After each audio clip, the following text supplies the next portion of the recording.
Bonsoir et merci d'être venu ce soir. J'ai une très bonne nouvelle à vous annoncer. Et la femme du député du Haver Knesset, Yoni Shedbon, a ses premières contractions, de Shatova. Et malgré cela, Haver Knesset Yoni Shedbon va venir. Il va venir, mais il ne pourra pas rester très longtemps. Et donc, nous bouleversons un petit peu l'ordre de la soirée tel que nous l'avons prévu. Nous n'allons pas faire une présentation du Centre Yaïr et de notre programme et de la soirée de ce soir d'entrée de jeu. Nous allons tout de suite donner la parole à Menachem, c'est-à-dire au Rav Menachem Ackerman, qui est enseignant au Mahon Lev. Pour nous, c'est Menachem, parce que c'est notre Rav à nous, au Centre Yaïr Manitou. Et donc, Menachem va vous expliquer l'importance du sujet de ce soir, que je rappelle quand même, les inégalités, les écarts sociaux extrêmes peuvent-ils être tolérés dans un État juif? À quel point ce sujet est important dans la pensée de Manitou, c'est ce dont va vous parler Menachem. Je voudrais 3 remarques préliminaires. La première, c'est que je voudrais consacrer cette étude à la mémoire de Gérald Salonès, qui était le président, et qui, à la fin de sa vie, avait prévu un colloque sur ce sujet. Il m'avait même demandé de préparer un cours à cette époque.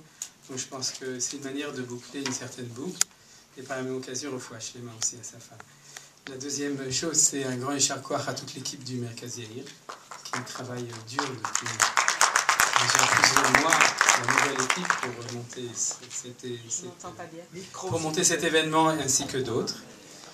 Et la troisième chose aussi, Kolomer Davar Beshem Omro Mevigeoula Laolam, la préparation au cours, je l'ai fait en Chavruta avec mon ami Michael Navet, donc je vais le remercier aussi. Voilà.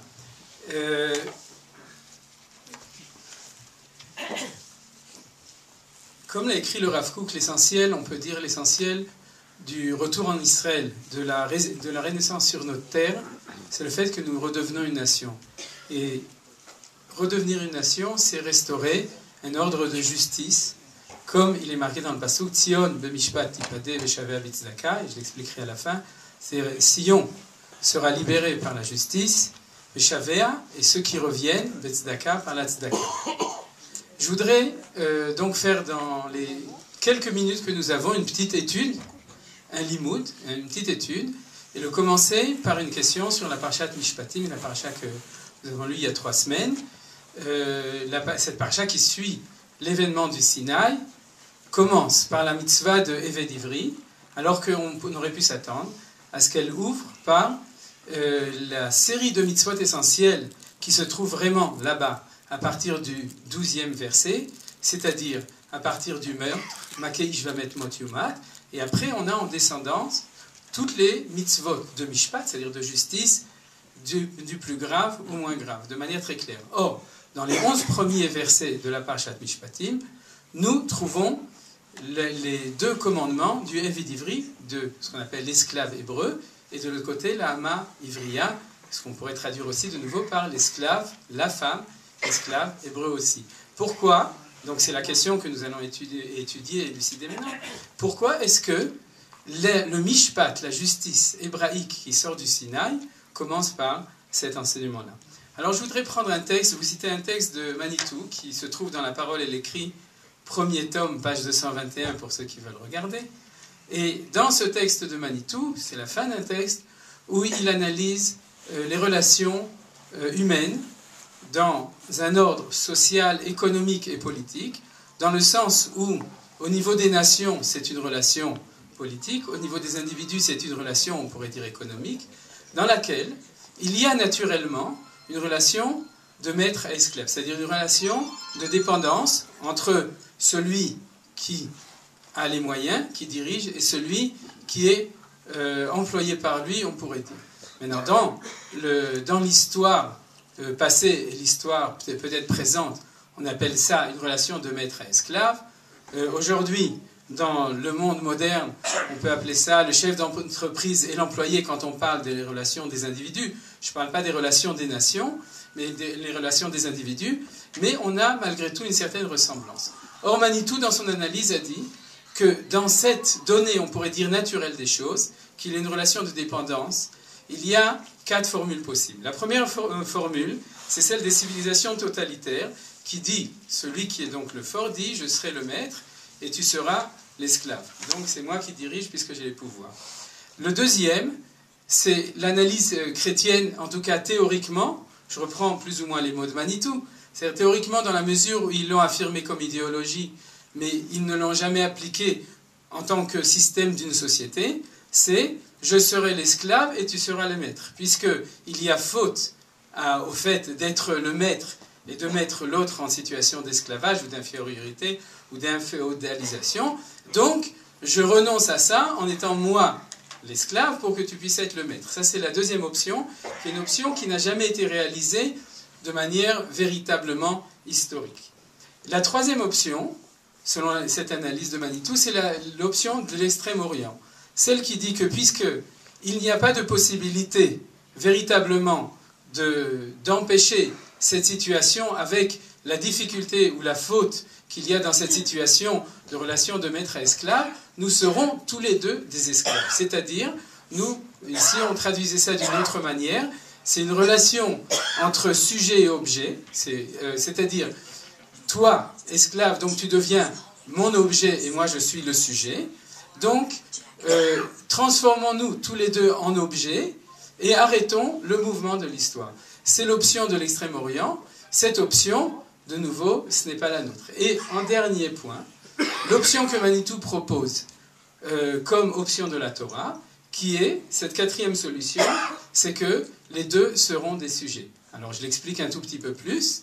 C'est-à-dire, en effet, il y a le maître, et en effet, il y a, on dit, appelons ça maintenant l'employé, c'est-à-dire qu'il y a une relation sociale entre les deux, celui qui dirige et celui qui est dirigé, mais l'effort qui doit être fait, c'est un effort de reconnaissance mutuelle qui permettra à ce que chacun reconnaisse en l'autre un sujet, quelqu'un, Michéou, c'est-à-dire qu'il n'y a plus d'exploitation dans le sens que l'autre devient un objet de ma production, ou bien dans les relations entre États, un objet de mon Shilton, de traduction en français, de ma gouverne. Par contre, il y aura cette relation de reconnaissance de l'autre. Manitou a développé cette idée dans ce Mahamar de manière beaucoup plus large, en expliquant que c'est le défi de manière générale de toute l'histoire. Vous connaissez sûrement ces idées, le meurtre de Hevel par Caïn, la relation du couple, le créateur et la créature, la lune et le soleil, le fait qu'il y a un plus grand et qu'il y a un peu plus petit, on disait qu'en Genèse on a toujours besoin d'un plus petit que soi, et ce plus petit qui existe et qui est un fait, à ce moment-là, la seule équation qui permet une relation metoukanet qui est comme il faut selon la Torah, c'est non pas les 3 premières, mais au contraire une reconnaissance de l'autre en tant que sujet, de même que nous sommes sujets. Cela explique, cela répond à la question que j'ai demandée au début. Pourquoi est-ce que Parshat Mishpatim, qui s'occupe des relations interhumaines, de manière générale, a ouvert non pas avec le pénal, avec le meurtre, avec le vol, etc., mais a ouvert avec cette relation entre l'esclave et le maître. La Parshat Mishpatim a ouvert de cette manière parce que les premières mitzvot, les premiers commandements de Mishpatim sont reliés avec le fondement de la révélation. Or, le fondement de la révélation, c'est les 10 commandements. Le premier des commandements, comme vous vous souvenez, Anochi Hashem Elokecha, Asher hotzeticha me'eretz Mitzrayim, mi beit avadim. C'est-à-dire que Akadosh Baruch Hu, se présentant à nous, ne nous a pas dit, comme le fait signaler le Rabbi Yehuda Levi dans le Kuzari, je suis Hachem, ton Dieu qui a créé le ciel et la terre, je suis Hachem, ton Dieu qui est le Dieu d'Abraham, Yitzhak et Yaakov, mais je suis ton Dieu qui t'ai fait sortir d'Égypte, de la maison d'esclavage. C'est-à-dire que selon cet enseignement extraordinaire de Manitou, te faire sortir de la maison d'esclavage veut dire il y a ici un enseignement fondamental qui précède même l'idée de l'interdiction du meurtre, etc., du vol, du viol et de toutes les relations sociales. Nous n'avons pas un système social ressemblant, équivalent au système social de toutes les autres nations. Nous avons un système spécial. Ce système, il est valable au niveau des individus. Comme j'ai dit, le système économique, il est valable au niveau des nations et aussi au niveau du couple, etc. Et ce système est fondé sur le fait que nous sommes sortis de Beit Avadim. C'est-à-dire qu'il y a une restauration, un tikkun à faire, qui est de changer cette relation d'un féodé à un féodant, si on peut le dire comme ça, et qui est une relation qui permet cette reconnaissance, je ne parle pas d'égalité, ça n'existe pas, mais cette reconnaissance d'autrui qui s'appelle « je suis un sujet et tu seras un sujet ». Et c'est pour cela que nous parlons de ça, et je rappelle pour mémoire l'enseignement de nos sages dans la Masechet Kiddushin à propos de l'esclave, « Kol hakone eved keilu kana adon le'atzmo ». Tout celui qui achète un esclave hébreu, c'est comme s'il avait acheté un maître. Alors on a l'habitude de le comprendre dans le sens restreint du fait qu'il faut lui donner un coussin, etc. Mais en fait, selon l'enseignement de Manitou, ce n'est pas du tout ça l'essentiel. C'est que Keilu Kana Adon Le'atzmo, il est appelé à le reconnaître lui-même, l'autre, cet esclave, comme un maître aussi, c'est-à-dire non pas un maître qui le dirige, mais comme quelqu'un qui a une part entière, un être humain à part entière. Donc, comme nous avons vu, le mot peut-être essentiel de cet enseignement, Asheroseticha Meretz Mitzrayim, Mi Beit Avadim, c'est le mot Beit. Parce que il ne faut pas lire « Je suis ton Dieu qui t'est sorti d'Égypte de l'esclavage », mais de la maison d'esclavage. Quelle est la différence? Elle est très claire, vous l'avez compris. C'est que quand on parle de maison d'esclavage, on parle d'un système. Quand on parle d'un esclavage, ça peut être un hasard, ça peut être dû à une erreur de l'histoire, que l'Égypte était un endroit où il y avait esclavage. Mais quand on parle de Beit Avadim, on a compris que c'est une donnée historique fondamentale de l'histoire, c'est qu'il y a un système. Le système de l'Égypte, c'est le système d'où on doit sortir, et c'est le système qui, dans les 3 premières options, n'a pas encore été, ne peut pas être corrigé, c'est le système de Beit Avadim. Alors maintenant, on comprend pourquoi Mishpatim vient tout de suite après Yitro de ce point de vue-là. Pourquoi? Parce que, Manitou l'a expliqué aussi, il y a une différence entre l'idée de Chok et l'idée de Mishpat. Les 10 commandements sont des Chukim. Chakouk à la Luchot, ils ont été gravés, ils sont très graves, ils ont été gravés sur les Luchot, sur les tables, et ils correspondent aux idées dans le ciel, c'est-à-dire les idées fondamentales, les statuts d'origine. Maintenant, comment est-ce que cette chose-là descend sur terre? Comment l'idée qu'on est sorti d'une maison d'esclavage descend sur terre? Ce n'est pas dans les grandes idées, c'est dans la relation économique. C'est dans la relation entre l'employeur et l'employé de notre temps, entre le maître et l'esclave dans les temps historiques. Et la Torah nous dit tout de suite, Ve'ele amishpatim vav, le vav, ma'ele mesinaï, afelu mesinaï, les choses sont reliées. Comprend comment est-ce que nous allons traduire dans la réalité les grands principes du Sinaï. Le principe de la reconnaissance de Akadosh Baruch Hu Anochi Hashem Elokecha va être traduit immédiatement dans cette relation. C'est pourquoi, et de ce point de vue-là, nous comprenons ce que c'est qu'une Torah Traim. Une Torah de vie, c'est une Torah qui descend de la montagne du Sinaï, qui descend jusqu'à la terre. De ce point de vue-là, avec notre retour en Eretz Israël de notre temps, nous comprenons très bien que Baruch Hashem, nous sommes amenés à poser cette question de comment faire descendre le mont Sinaï sur terre. Cette chose-là, nous ne l'avions pas pendant ces 2000 ou 2500 ans d'exil. Dans la mesure où les nations étaient dans ce défi de définition de cette relation entre les gens, de cette relation économique, avec plus ou moins de réussite, mais par contre le peuple juif est amené aujourd'hui. Donc c'est absolument cardinal, c'est absolument essentiel de comprendre qu'on n'est pas seulement revenu ici pour avoir encore des restaurants cachers avec 3 étoiles de cacheroute, ou bien pouvoir avoir son petit shtibler à côté de la maison, mais on est revenu en Eretz Israël pour pouvoir réaliser ce projet, pour pouvoir réaliser ce défi, on pourrait dire, de cette relation, de traduire de manière effective dans le Mishpat ces chukim, ces lois fondamentales du Mahamad al-Sinaï. Alors donc, arrivons aux écarts sociaux aujourd'hui.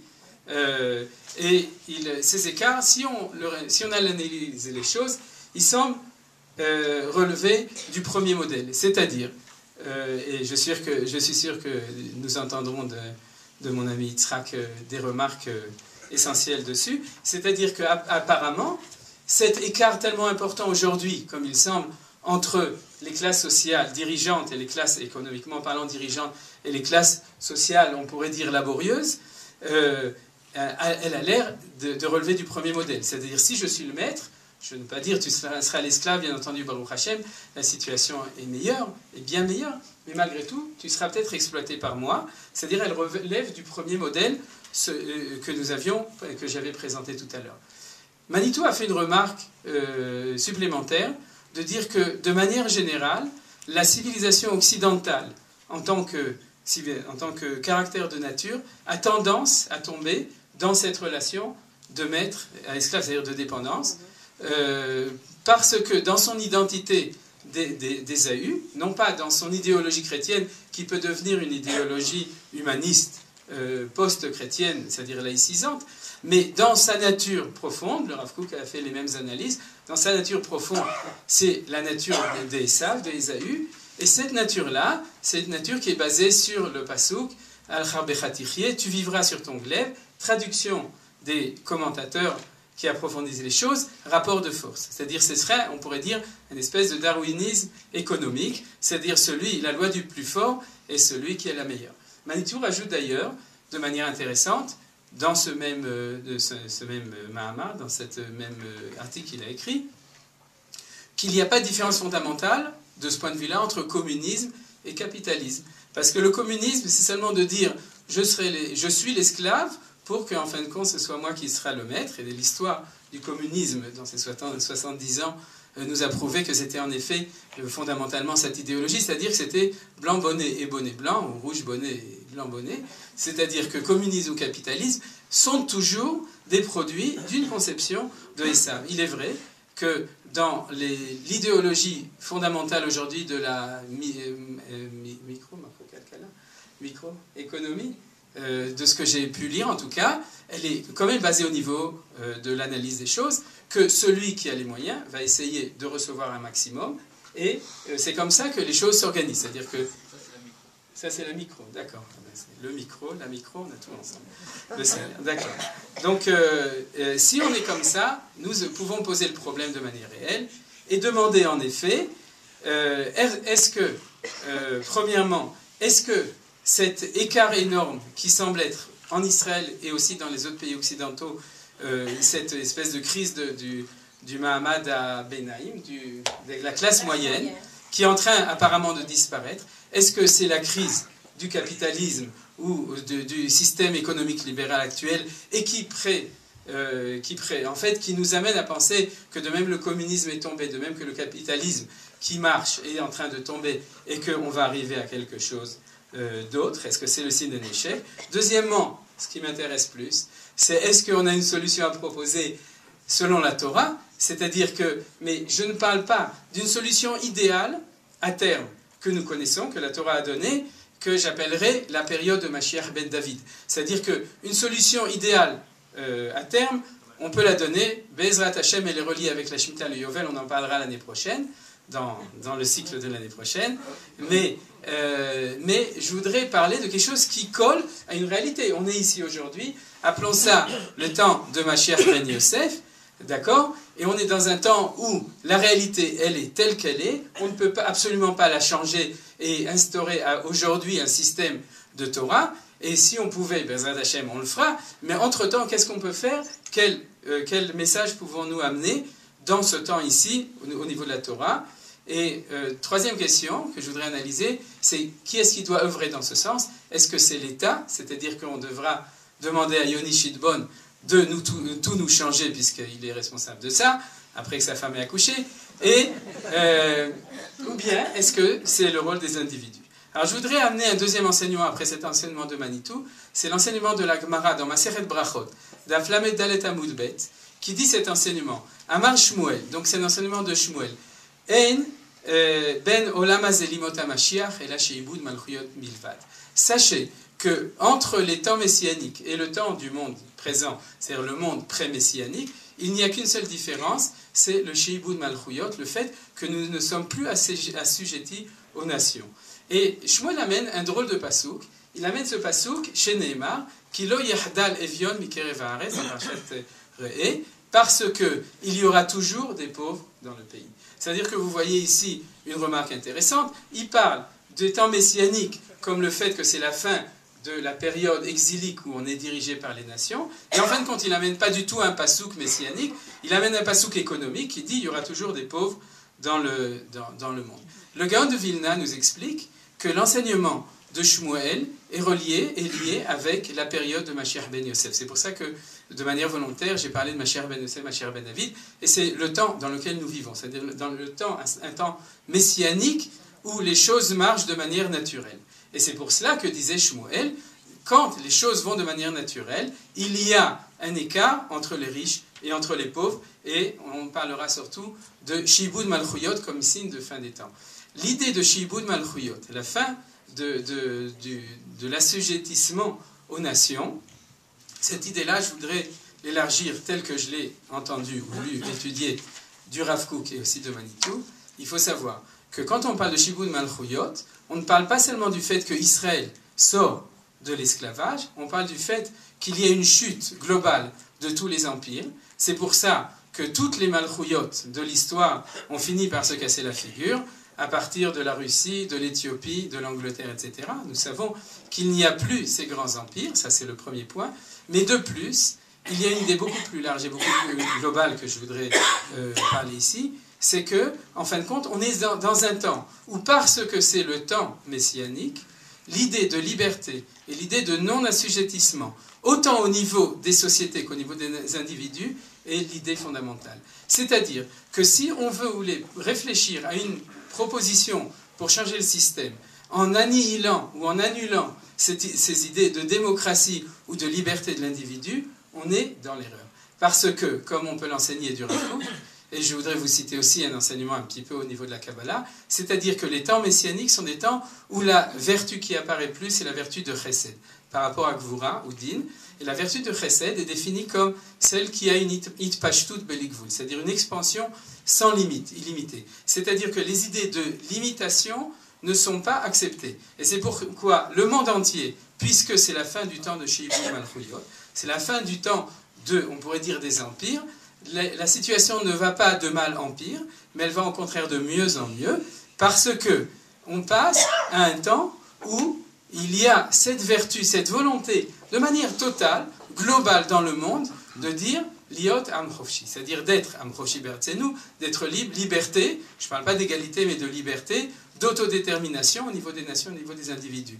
C'est-à-dire que, pour l'instant, on ne peut pas envisager un tikkun, c'est-à-dire une amélioration par rapport aux deux systèmes qui sont aujourd'hui apparemment en échec, c'est-à-dire capitaliste, socialiste, mais de toute façon, il faut penser que nous devons rester dans une économie libérale. Parce que l'idée d'être libéral, c'est quelque chose de fondamental au processus de Géoula. Alors bien entendu, il faut des garde-fous, il faut fixer des limites pour que cette liberté soit pas avec les débordements qui font, et les exemples ne manquent pas, qui ne sont pas souvent dans la Kedusha, c'est-à-dire dans la sainteté de l'idée de la liberté, ce que le Rav Kook appelle la Cherut Ha'iliona ou la Chofesh Elion, c'est-à-dire la liberté supérieure, suprême, qui est liée avec la divinité, avec Akadosh Baruch Hu, dans ces vertus que j'ai citées de Chesed, de Rachamim, c'est-à-dire les vertus ou les sphirotes les plus hautes. Mais il faut donc la nettoyer des scories, on pourrait dire, des fausses libertés, des mauvaises libertés, de celles qui sont au contraire de l'ordre de la Touma, de l'impureté. Et les exemples au niveau individuel, social, moral, etc. ne manquent pas, donc vous pouvez comprendre de quoi je parle. Alors, si vous voulez, pour conclure cette partie-là, je vois que c'est bien, il n'est pas encore arrivé. Donc, j'ai encore 3 minutes. Il arrive. Donc, si on analyse, et pour terminer cette analyse, première analyse, c'était la question sur Parashat Mishpatim, pour ceux qui avaient perdu le fil des idées. Deuxième analyse, c'était la Gemara de Masechet Brachot, page 34, folio B. C'est l'enseignement de Shmuel. Et si vous remarquez bien, Shmuel, de manière extraordinaire, nous a précisé les temps messianiques. C'est-à-dire, il a dit, sauf Shibud Malchuyot, donc liberté. Liberté poussée à outrance, donc pauvreté. Vous comprenez ce que je veux dire? C'est-à-dire que puisqu'il y a liberté, et donc automatiquement, chacun sera libre de faire ce qu'il veut, et donc, d'une manière intéressante, elle peut même amener, ou risquer d'amener, un plus grand espace par écart, un plus grand écart entre, économiquement, les franges les plus riches et les franges les plus pauvres de la société, que ce soit à l'intérieur du peuple juif ou de manière générale, il est arrivé Kol HaKavod de Rabbah. Alors, quelle solution on pourrait proposer? Berchutrem, 3 solutions, et c'est par cela que je vais terminer le Shiur le Limoud. La première solution, c'est au niveau de l'État. Alors, c'est bien qu'il soit rentré. La solution au niveau de l'État, elle est limitée pour 2 raisons. La première raison, l'État a, Shalom Aleichem, l'État a des solutions. Elle peut faire certaines choses, mais elle est limitée pour 2 raisons. La première raison, et je pense que c'est une analyse économique que les gens connaissent aujourd'hui, c'est que l'État n'est plus tout puissant, il n'a jamais été, mais il est encore moins dans la mesure où il y a une globalisation de l'économie, des forces économiques, etc. Et encore toutes sortes d'autres raisons au développement technologique qui fait que malheureusement, même l'État, même avec la meilleure volonté, ne peut pas forcément faire beaucoup de choses. Ce qu'elle peut faire, c'est essentiellement au niveau du mobilier et pas de l'immobilier. Quand on parle des appartements, du coup, etc., parce que le mobilier, il n'est pas international. Il est en Eretz Israël, Yehuda Veshomron, il faut installer encore 400 000 juifs dans Yehuda Veshomron dans les 3 ans à venir, et à ce moment-là, les prix baisseront. Ah, il comprend, Baruch Hashem. Donc, Bekitsour, il faut comprendre que ce qui est dans le mobilier, pas dans l'immobilier, ils sont limités. Et la deuxième chose, et que je pense qu'au niveau du Limud Torah, du shiur que je donne, est encore plus essentiel, c'est que, même si nous, en tant que Dati Leumi, je pense qu'il y a un point d'analyse très important pour nous, pour le Tzibour religieux national, les idées de justice qui sont données par la Torah sont des idées qui sont au niveau de la nation, de la justice nationale, et pas au niveau de la charité individuelle. Et cela, c'est une maladie chrétienne de penser qu'on va tout résoudre, on va faire les choses en l'exprimant au niveau de l'individu. Et malheureusement, certaines franges du monde Haredi sont aussi, on pourrait dire, ont été un petit peu touchées par cette pensée, que le tikkun de ce qui est marqué dans la Torah au niveau Ben Adam Lachavero, entre l'homme et son prochain, se fait uniquement par l'individu, il n'y a pas de vision globale. La vision est globale, mais bien que la vision est globale, la Torah s'adresse à chaque individu dans son ratson, dans sa volonté. Il ne s'adresse pas à l'État. Si vous reprenez les mitzvot, la mitzvah, de même que le Shabbat, c'est une mitzvah de l'individu, de même, les mitzvot, c'est-à-dire que les commandements pour cette justice nationale et sociale globale, elles s'adressent à chacun des individus. Par exemple, un des meilleurs exemples dans un autre domaine, c'est le minyan. Si jamais le minyan, c'est une communauté, mais il est basé sur la bonne volonté de chacun des individus. Il n'y a pas de coercition, on ne demande pas aux gens, on n'oblige pas des gens du quartier de venir pour faire un minyan. Donc c'est-à-dire on comprend très bien cette dialectique entre la volonté individuelle et le côté social. C'est pour ça qu'il y a une erreur pour nous qui sommes très nationalistes à renvoyer tout à l'État. C'est-à-dire de dire il y a beaucoup de problèmes, c'est eux de résoudre le problème. C'est pour ça que je voudrais donc donner 2 réponses en plus, et j'ai terminé, pour donner la parole au Chaver Knesset Ayakar Yoni, Beshat Ovo Mutzlachat. Deuxième point, en plus de l'État, c'est l'individu. Et là-dessus, je pense que je veux revenir à l'idée de Manitou. C'est-à-dire que chacun de nous devons diffuser le fait que dans la relation sociale de l'un par rapport à l'autre, on doit passer dans le système de sujet à sujet. C'est valable pour un prof avec ses élèves, pour un rave avec ses élèves, et c'est valable pour un employeur avec son employé, et l'employé avec son employeur, au Todavar. C'est-à-dire que le tikkun de la reconnaissance de l'autre, la reconnaissance de l'autre, non pas qu'on est objet de notre plaisir ou de notre profit, mais d'un ben adam, d'une issue de quelqu'un, ça c'est un tikkun que nous pouvons faire, que nous devons faire, d'éduquer. Et si on réussit au niveau de l'État d'Israël, on deviendra aussi un phare pour toutes les nations au niveau de cette dialectique. Et la troisième chose, je voudrais ajouter, j'ai terminé, c'est le principe des gmachim. C'est-à-dire, les gmachim, c'est l'entraide organisée, non pas pour une relation normalisée entre 2 personnes, mais pour réparer les ivutim, les choses qui sont pas bien. Comme a dit Shmuel, il y aura toujours des pauvres, des faibles, des malades, même si on fait tout ce qu'il faut au niveau de l'État et au niveau de la reconnaissance de l'autre, il y aura toujours des gens. Et il n'y a pas de mal au fait que ce qu'on a fait dans toute notre histoire, que nous nous sommes organisés pour aider les gens de manière, un petit groupe qui pouvait aider, il n'y a pas de mal, c'est pas parce qu'on a un tas qu'on ne peut pas le faire. Et je pense que Bezrat Hashem, si on fait les 3 choses, À ce moment-là, on comprendra le pshat du pasuk Tzion de Mishpat Ipadeh. C'est-à-dire Tzion en tant que nation de Mishpat, Veshavea au niveau des individus, ceux qui reviennent, Bizaka avec la Zakat.